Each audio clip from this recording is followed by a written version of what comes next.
আসসালামু আলাইকুম। এই ভিডিওতে আমি তোমাদেরকে নবম শ্রেণীর বিজ্ঞান অনুশীলন বই থেকে দ্বিতীয় অধ্যায় বায়ু দূষণের নবম ও দশম সেশন নিয়ে আলোচনা করব।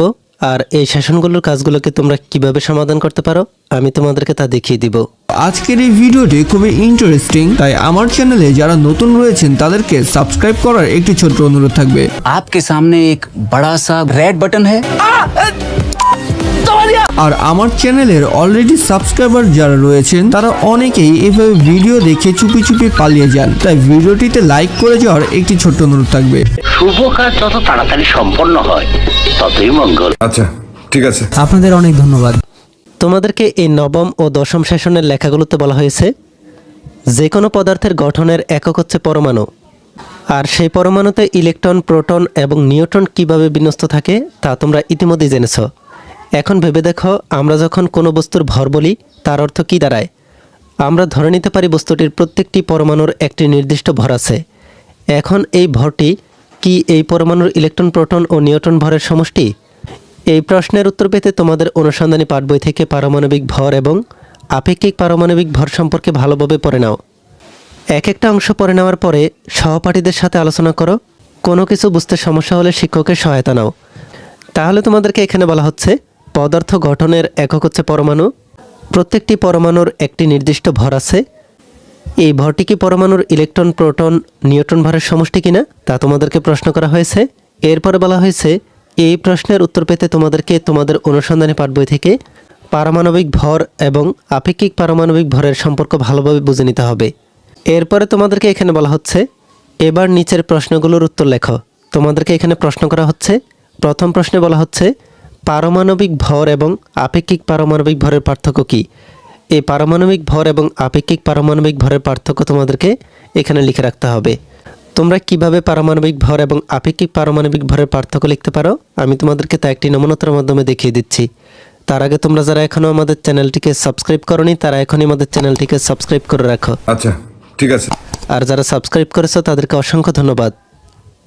তোমরা এখানে দেখতে পাচ্ছ আমি এখানে এই পারমাণবিক ভর ও আপেক্ষিক পারমাণবিক ভরের মধ্যে যে পার্থক্যগুলো, এই পার্থক্যগুলো লিখে নিয়েছি।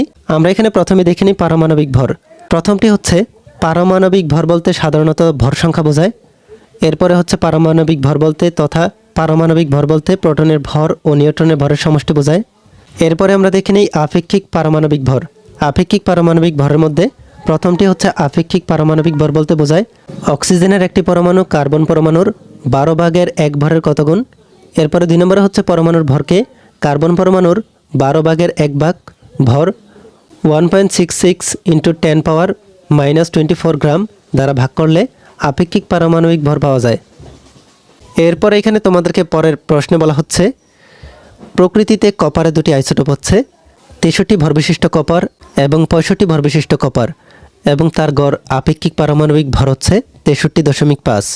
তুমি কি 63 ভরবিশিষ্ট কপার এবং 65 ভরবিশিষ্ট কপারের প্রকৃতিতে প্রাপ্ত শতকরা পরিমাণ বের করতে পারবে? এই প্রশ্নের উত্তরটি তোমাদেরকে এখানে লিখে রাখতে হবে। তোমরা কিভাবে এই প্রশ্নটির সমাধান করতে পারো আমি তোমাদেরকে তা একটি নমুনার মাধ্যমে দেখিয়ে দিচ্ছি। তোমরা দেখতে পাচ্ছ আমি এখানে নমুনাটিকে লিখে নিয়েছি। আমি প্রথমে প্রশ্ন থেকে দেখে কপারের গড় আপেক্ষিক পারমাণবিক ভরটিকে লিখে নিয়েছি। কপারের গড় আপেক্ষিক পারমাণবিক ভরটি হচ্ছে 63.5। আমাদেরকে প্রশ্নে বলা হয়েছে কপারের দুইটি আইসোটোপের শতকরা পরিমাণ বের করতে হবে। তাই আমি এখানে ধরে দিয়ে কপারের প্রথম আইসোটোপের শতকরা পরিমাণকে লিখেছি x আর কপারের দ্বিতীয় আইসোটোপের শতকরা পরিমাণকে লিখেছি 100 - x। আমরা এখানে প্রথম আইসোটোপের শতকরা পরিমাণকে বের করতে পারলে দ্বিতীয় আইসোটোপের শতকরা পরিমাণ বের করার জন্য মোট শতকরা পরিমাণ থেকে প্রথম আইসোটোপের শতকরা পরিমাণকে যদি মাইনাস করি তাহলেই আমরা দ্বিতীয় আইসোটোপের শতকরা পরিমাণ পেয়ে যাব। আর এই শতকরা পরিমাণ বের করার জন্য আমাদেরকে এখানে প্রথমে লিখতে হবে প্রথম আইসোটোপের শতকরা পরিমাণকে প্রথম আইসোটোপের ভর দ্বারা গুণ করতে হবে। তোমরা এখানে দেখতে পাচ্ছ প্রথম আইসোটোপের শতকরা পরিমাণ আমরা এখানে ধরে নিয়েছি x আর প্রথম আইসোটোপের ভর হচ্ছে 63। তাহলে 63কে গুণ করতে হবে প্রথম আইসোটোপের শতকরা পরিমাণ দ্বারা। এরপরে আমরা দ্বিতীয় আইসোটোপের শতকরা পরিমাণকে গুণ করব দ্বিতীয় আইসোটোপের ভর দ্বারা। তাহলে দ্বিতীয় আইসোটোপের শতকরা পরিমাণ আমরা এখানে ধরে নিয়েছি 100 - x আর দ্বিতীয় আইসোটোপের ভর হচ্ছে 65। এরপর আমাদেরকে এই পরিমাণগুলোকে যোগ করে 100 দ্বারা ভাগ করতে হবে। আর আমাদেরকে প্রশ্নে যেহেতু কপারের গড় আপেক্ষিক পারমাণবিক ভর দেওয়া ছিল 63.5, আমরা এর সমান লিখব 63.5। এরপরে আমরা এই 63কে এক্স দ্বারা গুণ করব, তাহলে হবে 63x। এই 65কে 100 দ্বারা গুণ করব, তাহলে হবে 6500। এরপরে এই 65কে এক্স দ্বারা গুণ করব, তাহলে হবে 65x। আর এই 100 দ্বারা যদি আমরা এই 63.5কে গুণ করি, তাহলে 6350। এবার আমরা এই 65xকে যদি 63x দ্বারা মাইনাস করি, তাহলে -2x। এরপর এখানে 6350 এটাকে রেখে এই প্লাস 6500কে আমরা এই পাশে পক্ষান্তর করলে পাবো -6500। এই 6500 থেকে যদি আমরা 6350কে মাইনাস করি, তাহলে -150। এখানে আমরা যদি x রেখে এই 2কে এই পাশে পক্ষান্তর করি, তাহলে আমরা এখানে পাবো 150 ডিভাইডেড বাই 2। 150কে যদি আমরা 2 দিয়ে ভাগ করি, তাহলে আমরা পাবো 75। এই 75% হচ্ছে কপারের প্রথম আইসোটোপের শতকরা পরিমাণ। তাহলে আমরা এখানে লিখতে পারি কপারের প্রথম আইসোটোপের শতকরা পরিমাণ 75%, আর কপারের দ্বিতীয় আইসোটোপের শতকরা পরিমাণ। মোট শতকরা পরিমাণ থেকে আমরা প্রথম আইসোটোপের শতকরা পরিমাণকে মাইনাস করে দিব, তাহলে 100 থেকে যদি আমরা 75কে মাইনাস করি, তাহলে আমরা এখানে পাচ্ছি 25%। তাহলে তোমরা দেখতে পাচ্ছ কপারের প্রথম আইসোটোপের শতকরা পরিমাণ হচ্ছে 75%, আর কপারের দ্বিতীয় আইসোটোপের শতকরা পরিমাণ হচ্ছে 25%। এরপরে প্রশ্নে বলা হচ্ছে 3টি আইসোটোপ রয়েছে এরকম একটি মৌলের গড় আপেক্ষিক পারমাণবিক ভর যদি তুমি জানো, তাহলে কি তুমি তাদের প্রকৃতিতে প্রাপ্ত শতকরা পরিমাণ বের করতে পারবে? তাহলে তোমাদেরকে এখানে এই প্রশ্নে বলা হচ্ছে 3টি আইসোটোপ রয়েছে এরকম একটি মৌলের গড় আপেক্ষিক পারমাণবিক ভর যদি তুমি জানো, তাহলে কি তুমি তাদের প্রকৃতিতে প্রাপ্ত শতকরা পরিমাণ বের করতে পারবে কিনা, তা তোমাদেরকে এই প্রশ্নে বলা হচ্ছে। তোমরা কিভাবে এই প্রশ্নের সমাধান করতে পারো আমি তোমাদেরকে তা দেখিয়ে দিচ্ছি। তোমাদের প্রশ্নে নমুনাটিতে লিখতে পারো 3টি আইসোটোপ রয়েছে এরকম একটি মৌলের গড় আপেক্ষিক পারমাণবিক ভর জানা থাকলে প্রকৃতিতে প্রাপ্ত শতকরা পরিমাণ বের করা সম্ভব, কেবলমাত্র যদি আইসোটোপ 3টির মধ্যে যে কোনো একটির শতকরা পরিমাণ জানা থাকে। এই কাজটি কিভাবে সম্ভব আমি তোমাদেরকে তা একটি উদাহরণের মাধ্যমে দেখিয়ে দিচ্ছি। তোমরা এখানে দেখতে পাচ্ছ আমি উদাহরণ দেওয়ার জন্য এখানে একটি প্রশ্ন লিখে নিয়েছি। প্রশ্নটির মধ্যে এখানে 3টি আইসোটোপ দেওয়া আছে, হাইড্রোজেনের 3টি আইসোটোপ। এই হাইড্রোজেনের মৌলের 3টি আইসোটোপের মধ্যে এর মধ্যে প্রথম আইসোটোপের প্রকৃতিতে প্রাপ্ত শতকরা পরিমাণ হচ্ছে 99.98% এবং মৌলটির গড় আপেক্ষিক পারমাণবিক ভর হচ্ছে 1.00025। আর তাহলে মৌলটির দ্বিতীয় ও তৃতীয় আইসোটোপের প্রকৃতিতে প্রাপ্ত শতকরা পরিমাণ নির্ণয় করতে হবে। তোমরা এখানে দেখতে পাচ্ছ আমি এই প্রশ্নের জন্য এখানে নমুনাটিকে লিখে নিয়েছি। আমি প্রথমে প্রশ্ন থেকে দেখে হাইড্রোজেনের প্রথম আইসোটোপের শতকরা পরিমাণটিকে লিখে নিয়েছি। হাইড্রোজেনের প্রথম আইসোটোপের শতকরা পরিমাণ হচ্ছে 99.98%। তাহলে আরও বাকি যে 2টি আইসোটোপ আছে ওই 2টি আইসোটোপের শতকরা পরিমাণ হবে মোট শতকরা পরিমাণ থেকে প্রথম আইসোটোপের শতকরা পরিমাণকে যদি আমরা মাইনাস করি, তাহলে যে মানটি পাবো ওই মানটি। তোমরা এখানে দেখতে পাচ্ছ আমি এখানে মোট আইসোটোপের শতকরা পরিমাণ থেকে প্রথম আইসোটোপের শতকরা পরিমাণকে মাইনাস করেছি, তাহলে আমরা এখানে পাচ্ছি 0.02%। আমাদেরকে প্রশ্ন অনুসারে বের করতে হবে 3টি আইসোটোপের মধ্যে দ্বিতীয় ও তৃতীয় আইসোটোপের শতকরা পরিমাণ কত হবে। তোমাদেরকে প্রশ্নে একটি মৌলের গড় আপেক্ষিক পারমাণবিক ভর দেওয়া আছে আর একটি আইসোটোপের শতকরা পরিমাণ দেওয়া আছে। এই মানগুলোর উপর ভিত্তি করে তোমাদেরকে বাকি যে 2টি আইসোটোপ আছে ওই আইসোটোপ 2টির শতকরা পরিমাণ বের করতে হবে। তাই আমি এখানে ধরে দিয়ে লিখে নিয়েছি দ্বিতীয় আইসোটোপের প্রকৃতিতে শতকরা পরিমাণ হচ্ছে X%, আমরা এই X%কে ধরে নিয়েছি।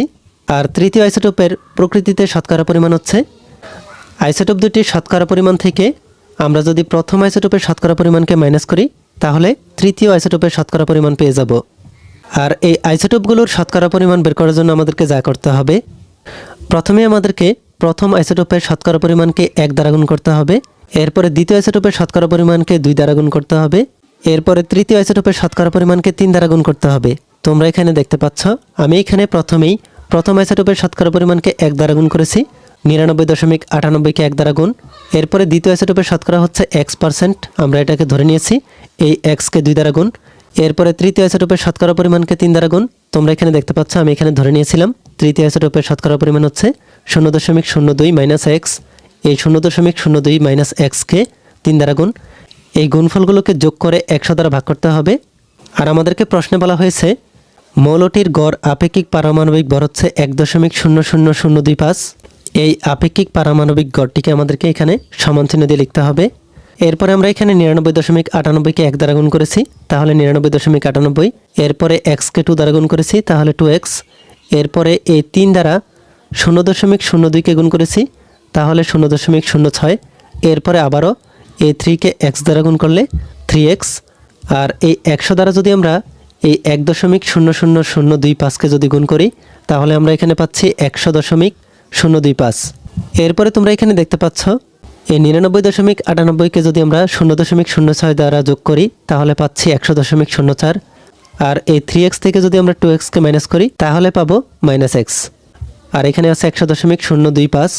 আমি এখানে এই -xকে রেখে এই 100.04কে যদি পক্ষান্তর করি তাহলে হবে এই 100.025, আর এই 100.04কে যদি পক্ষান্তর করি তাহলে হবে -100.04। এরপর আমরা যদি এই সংখ্যাগুলোকে মাইনাস করি তাহলে পাচ্ছি -0.015। এই মাইনাসের সাথে যদি আমরা এই মাইনাসকে কেটে দিই তাহলে আমরা এখানে পাবো x সমান 0.015।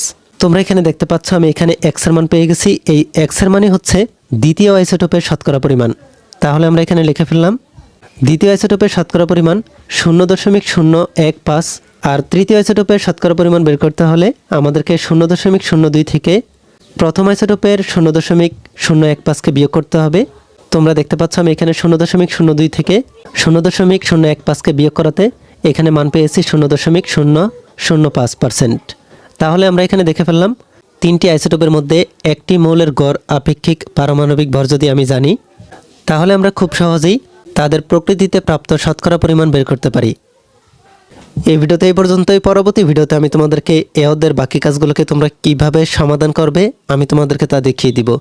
এই ভিডিওটি তোমাদের কাছে ভালো লাগলে ভিডিওতে কমেন্ট করে জানাতে পারো, আর পরবর্তী সকল ভিডিওগুলো পাওয়ার জন্য আমাদের এই চ্যানেলটিকে এখনই সাবস্ক্রাইব করে রাখো। আচ্ছা ঠিক আছে। Bye bye Tata.